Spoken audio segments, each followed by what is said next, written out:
Hello dear students, welcome to Kataria pharmacy. So students, कैसे हैं आप सब? आई होप सभी ठीक होंगे। तो मुझे लगता है कि सभी यूनिवर्सिटीज़ के एग्ज़ाम ऑलमोस्ट ख़त्म हो चुके हैं। अब न्यू सेशंस स्टार्ट होने वाले हैं और न्यू सेमेस्टर आपका स्टार्ट होने वाला है अगस्त तक। तो आपका कौन सा सेमेस्टर है वो कमेंट में करके ज़रूर बताएं हमें ये कि आपका थर्ड सेमेस्टर स्टार्ट होने वाला है या कंप्लीट हो चुका है। अभी हमारा सेकेंड सेमेस्टर जल्द ही हम कंप्लीट करने वाले हैं। पैथोफिजियोलॉजी की यूनिट फर्स्ट कंप्लीट होने वाली है, उसके बाद हम थर्ड सेमेस्टर के लेक्चर्स स्टार्ट करेंगे। तो अगर आपको किसी भी सेमेस्टर के लेक्चर्स चाहिए तो आप कमेंट ज़रूर करिए, जिससे हमें आइडिया हो जाएगा कि किस सेमेस्टर की ज़्यादा डिमांड है। तो ये हमारा पैथोफिजियोलॉजी का 10th लेक्चर होने वाला है। इसके अंदर हम स्टडी करेंगे एंजाइम लिंकेज के बारे में, एंजाइम लीकेज के बारे में। एंजाइम लिंकेज अलग आता है और लीकेज अलग आता है। तो हमारा टॉपिक दे रखा है एंजाइम लीकेज।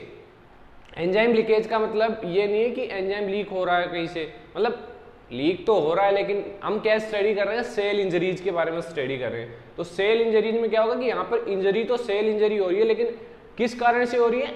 एंजाइम लीकेज की वजह से, कि सेल के जो इंट्रासेल्यूलर स्पेस है वहां से एंजाइम निकल के एक्स्ट्रा सेल्यूलर बाहर की ओर मूव कर रहा है, लीक कर रहा है। तो उस कंडीशन को हम बोलेंगे एंजाइम लीकेज। तो इसके बारे में आज के इस लेक्चर में हम डिटेल स्टडी करने वाले हैं। तो अगर आप चैनल पे न्यू हैं तो चैनल को सब्सक्राइब जरूर करें और बेल आइकन को प्रेस कर दें, जिससे हमारी आने वाली न्यू वीडियो का नोटिफिकेशन आपको सबसे पहले मिल सके, और अपने दोस्तों तक शेयर कर दीजिए। तो स्टार्ट करते हैं। एंजाइम लीकेज मैंने बता दिया काफी मोटा मोटिव तो आपको। Enzyme leakage refer to the release of intracellular enzyme. Intracellular का मतलब समझ गए कि सेल के अंदर का जो एंजाइम है वो एक्स्ट्रा सेल्यूलर, मतलब सेल के बाहर की ओर extra cellular space into the blood stream often inductive of cell damage और लाइसिस। जिससे क्या कोज होता है? सेल डैमेज और सेल लाइसिस। तो समझ गए होंगे एंजाइम लीकेज क्या होगा। बात करेंगे कोजेज ऑफ एंजाइम लीकेज की। बेसिकली 3 टाइप्स के कोज यहाँ पर हमने लिखे हैं। फर्स्ट है सेल इंजरी। सेल इंजरी में क्या हो सकता है? मैकेनिकल डैमेज हो सकता है किसी भी सेल का। मैकेनिकल डैमेज मतलब फिजिकल ट्रोमा हो गया। फिजिकल ट्रोमा का मतलब कि जल गया हो, कहीं एक्सीडेंटल केस हो, इलेक्ट्रिक शॉक लग गया हो, तो उस कंडीशन में क्या हो सकता है? एंजाइम लीक हो सकता है सेल के अंदर। और सेल इंजरी मतलब इसकी वजह से एंजाइम लीक हो रहा है। To tissue can cause cell rupture, जिससे सेल रप्चर हो जाएगी, डिस्ट्रॉय हो जाएगी। केमिकल इंजरी, किसी केमिकल टॉक्सिन हार्मफुल केमिकल से एक्सपोज हो गई है सेल, तो उस कंडीशन में भी जो एंजाइम है वो लीकेज हो सकता है। सेकेंड है पैथोलॉजिकल कंडीशन। अगर सेल के अंदर एस्केमिया है, हाइपोक्सिया है। हाइपोक्सिया एस्केमिया का मतलब है कि ऑक्सीजन का लेवल कम हो जाना सेल के अंदर, तो ये भी कोज करेगा एंजाइम लीकेज को और सेल डेथ को। इसके अलावा इन्फ्लामेशन और इन्फेक्शन, ये दोनों भी कोज करेंगे। बात करते हैं third, apoptosis and necrosis. Apoptosis क्या होता है? Program cell death. ये कंट्रोल्ड में होता है। While usually control can still lead to some enzyme release, मतलब जब कंट्रोल में होता है तो इसके कंट्रोल में कुछ एंजाइम का जो रिलीज होता है वो कंट्रोल में होता है।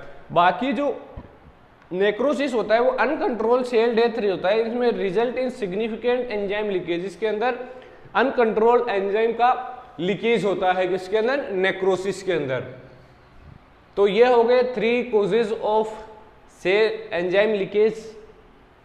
इसके कॉमन एंजाइम कौन कौन से हैं जिनका लीकेज होता है बेसिकली सेल के अंदर से? फर्स्ट है lactate dehydrogenase, LDH।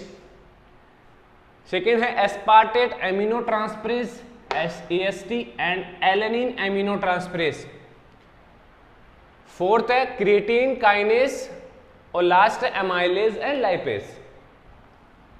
These are the enzyme leakage from the cell, मतलब सेल के अंदर से बेसिकली यही एंजाइम लीकेज होंगे और सेल डेथ कोज करेंगे। बात करते हैं डायग्नोसिस की। तो डायग्नोस कैसे करेंगे? जो एंजाइम का लेवल होगा ब्लड के अंदर उसको हम मेजर करेंगे, तो जिससे आइडिया हो जाएगा हमें। Measuring enzyme level in blood can help diagnose and monitor various conditions. तो ये इसका डायग्नोस्टिक्स पर्पज हो गया। बात करते हैं मैनेजमेंट एंड ट्रीटमेंट की, इसको कैसे मैनेज कर सकते हैं, कैसे ट्रीटमेंट कर सकते हैं। तो बेसिकली जो हमने कोज देखे हैं, अगर उनका ट्रीटमेंट हो जाए, जैसे कि अगर थर्मल ट्रॉमा हुआ है मैकेनिकल में, तो उसको ठीक करना है प्रॉपर मेडिसिन देके, तो ये इजीली ठीक हो जाएगा। कोई इन्फ्लामेशन है तो इन्फ्लामेशन की को ठीक करेंगे, इन्फेक्शन है तो इन्फेक्शन को ठीक करेंगे, हाइपोक्सिया एस्केमिया है तो उसको ठीक करेंगे, तो ये ऑलरेडी ठीक हो जाएगा। तो इसमें क्या है, एड्रेस द अंडरलाइंग कोजेस, मतलब कि जो कोजेज है उनको ठीक करेंगे तो ऑलरेडी ये डिजीज जो भी है एंजाइम लीकेज की प्रॉब्लम ये ठीक हो जाएगी। Treatment focus on managing the underlying causes of cell injury और डिजीज, जैसे कि ट्रीटिंग इन्फेक्शंस, रिड्यूसिंग एस्केमिया, ये सब कुछ इंक्लूड है। लास्ट है मॉनिटरिंग, इसकी मॉनिटरिंग प्रॉपर करनी होगी। Regular monitoring of enzyme level can help assess the, जिससे क्या होगा, रेगुलर मॉनिटरिंग हम करेंगे, प्रॉपरली एंजाइम्स चेक करेंगे, तो क्या होगा, इस डिजीज का, इस एंजाइम जो लीकेज प्रोसेस हो रही है इसका प्रोग्रेशन नहीं होगा, आगे ये बढ़ नहीं पाएगी अगर प्रॉपर इसका मॉनिटरिंग हो रहा है तो यही है, regular monitoring of enzyme level can assess the progression of disease and the effectiveness of treatment, और जो ट्रीटमेंट है वो भी इफेक्टिव होगा। तो आई होप ये टॉपिक था वो आपको समझ में आया होगा। और अगर आपको नोट्स परचेज करना है तो वीडियो के डिस्क्रिप्शन में आपको टेलीग्राम ग्रुप का लिंक मिल जाएगा, वहां जाके आप अफोर्डेबल प्राइस में नोट्स परचेज कर सकते हैं। ज़्यादा प्राइस बिल्कुल भी नहीं रखा है हमने, हर कोई स्टूडेंट अफोर्ड कर सकता है। देखिए नोट्स का चार्ज सिर्फ इसीलिए रखा है मैंने काफ़ी स्टूडेंट्स को नोट्स फ्री में भी दिए थे स्टार्टिंग में, लेकिन उस चीज़ की कोई वैल्यू नहीं थी। तो एक बार आप वैल्यू पे कीजिए, फिर आपको नोट्स की वैल्यू पता चलेगी और आप अच्छे से उस नोट्स को स्टडी करेंगे और अच्छे अपने मार्क्स आएंगे एग्जाम के अंदर। तो वैल्यू फॉर मनी नोट्स हैं, आपको मतलब कि इतने इजी हैं और इतने कम पेजेज में लिखे हुए नोट्स हैं कि आपको एक बार अगर आपने स्टडी कर लिया तो दोबारा स्टडी करने की जरूरत भी नहीं पड़ेगी, और कंप्लीट टॉपिक इंक्लूड आपको मिलने वाले हैं नोट्स के अंदर। तो आप बेझिझक परचेज कर सकते हैं, बाकी आप वीडियोस से भी नोट्स लिख सकते हैं। तो बने रहिए हमारे साथ, मिलते हैं नेक्स्ट वीडियो में।